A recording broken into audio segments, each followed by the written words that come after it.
2021년 19번째 중고등부 예배입니다. 오늘 우리가 함께 볼 말씀은 누가복음 10장 38절부터 42절까지의 말씀입니다. 누가복음 10장 38절부터 42절까지의 말씀입니다.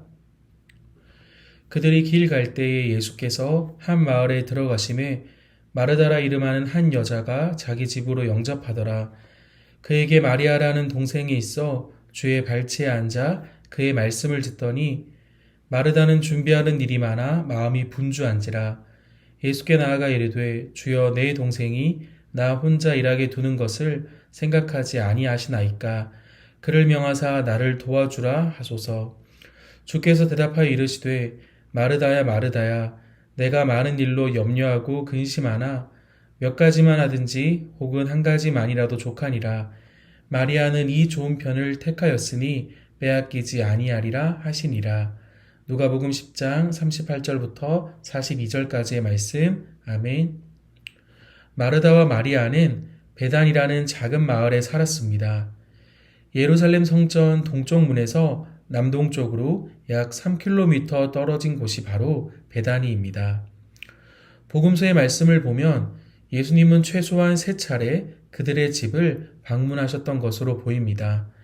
마르다와 마리아는 예수님이 유대 지역을 방문하실 때마다 기쁨으로 예수님을 맞이했습니다. 누가복음 10장 38절의 말씀입니다. 그들이 길 갈 때에 예수께서 한 마을에 들어가심에 마르다라 이름하는 한 여자가 자기 집으로 영접하더라. 예수님은 마르다의 초청에 응해 그곳에 방문하셨습니다. 그녀는 예수님을 반갑게 맞이했고 예수님을 위한 모든 준비를 담당했습니다. 집주인의 의무를 다하려고 노력했고 모든 준비를 완벽하게 하고자 했습니다. 마르다는 세심하고 신중한 집주인이었습니다. 예수님을 위한 준비로 바쁜 마르다와는 달리 조용히 앉아 예수님의 말씀을 듣는 사람이 있습니다. 바로 동생 마리아입니다. 누가복음 10장 39절의 말씀입니다. 그에게 마리아라는 동생이 있어 주의 발치에 앉아 그의 말씀을 듣더니. 마리아는 예수님의 발치에 앉아 주님의 말씀에 귀를 기울였습니다. 마르다는 마리아에게 불만을 품었습니다. 그리고 예수님에게 그 불만을 터뜨렸습니다. 누가복음 10장 40절의 말씀입니다. 마르다는 준비하는 일이 많아 마음이 분주한지라. 예수께 나아가 이르되 주여 내 동생이 나 혼자 일하게 두는 것을 생각하지 아니하시나이까. 그를 명하사 나를 도와주라 하소서. 마르다는 불평을 토로하면서 마리아가 자신을 돕도록 하는 명령을 내려달라고 예수님께 요청합니다. 그런데 예수님의 반응은 마르다가 기대하는 것과는 달랐습니다. 오히려 예수님에게 꼬시람을 당한 사람은 마르다였습니다. 누가복음 10장 41절부터 42절까지의 말씀입니다.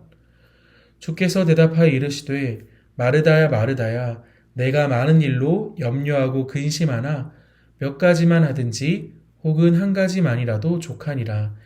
마리아는 이 좋은 편을 택하였으니 빼앗기지 아니하리라 하시니라. 마르다가 했던 일은 결코 나쁘지 않았습니다. 그녀는 예수님과 다른 사람을 섬기는 일을 하고 있었습니다. 선한 동기와 좋은 의도에서 그 일을 시작한 것입니다. 그러나 예수님의 가르침을 잠시 망각하는 순간 마음의 의도와 초점이 주님이 아닌 다른 곳으로 향하게 되었습니다. 자기중심적으로 바뀌게 되었고 겉으로는 예수님을 섬기면서도 결국에는 동생의 좋은 의도를 못마땅하게 여기는 결과가 나타났습니다. 또한 마르다는 예수님에게 비난의 화살을 돌렸습니다. 주여 내 동생이 나 혼자 일하게 두는 것을 생각하지 아니하시나이까. 예수님께서 아무 관심도 없다는 듯한 말을 합니다. 예수님이 그저 이러한 상황을 보고만 계신다고 혼자만의 생각으로 그렇게 말하는 것입니다. 사람들은 마르다는 부지런하고 마리아는 게으르다라고도 말합니다. 그러나 마리아는 결코 게으르지 않았습니다. 다만 그때 무엇이 가장 중요한지를 알고 있었는 것입니다. 하나님의 아들 예수 그리스도가 그녀의 집에 방문하셨습니다. 그분의 말씀을 듣고 그분을 예배하는 것이야말로 그 순간 마리아가 힘을 쏟아야 할 가장 중요한 일이자 관심을 기울여야 할 가장 올바른 일이었습니다. 마르다가 마리아에게 섭섭함이나 불만을 가진 것은 충분히 이해할 만한 일입니다. 예수님이 마르다를 부드럽게 꾸짖으신 이유도 그 때문입니다. 그러나 마리아의 행동이 더 옳았다는 사실은 결코 변하지 않습니다. 마리아는 좋은 편을 택하였습니다. 마리아는 반드시 필요한 한 가지가 무엇인지 알고 있었습니다. 온 마음과 관심을 예수님께 집중하고 그분의 말씀을 듣는 것, 그분을 예배하는 것입니다. 마르다를 도와 예수님이 드실 음식을 준비하는 일이 귀하고 유익하다 할지라도 마리아가 선택한 좋은 편을 포기할 수는 없습니다. 예수님께서는 마리아의 겸손하고 순종적인 태도가 마르다가 준비한 그 어떤 것보다 더 귀한 선물이었습니다. 예수님을 섬기는 일은 물론 그 무엇도 주님의 말씀을 듣고 예배하는 일보다 중요하지 않습니다. 예수님이 우물가에서 사마리아 여인에게 하신 말씀, 하나님은 참 예배자를 예배하는 한 사람을 찾으신다는 말씀을 우리는 잊어서는 안 됩니다. 예수 그리스도를 사랑하는 사람조차 주님을 섬기는 일에만 몰두하고 관심을 기울이다 보면 주님의 말씀에 귀를 기울이는 것에 소홀해질 수 있습니다. 우리는 그리스도를 섬기는 일 때문에 그분을 예배하는 일을 등한시하지 않도록 주의해야 합니다. 우리가 예수님을 위해 하는 일이 그분이 우리를 위해 하시는 일보다 더 중요하다고 생각해서는 안 됩니다.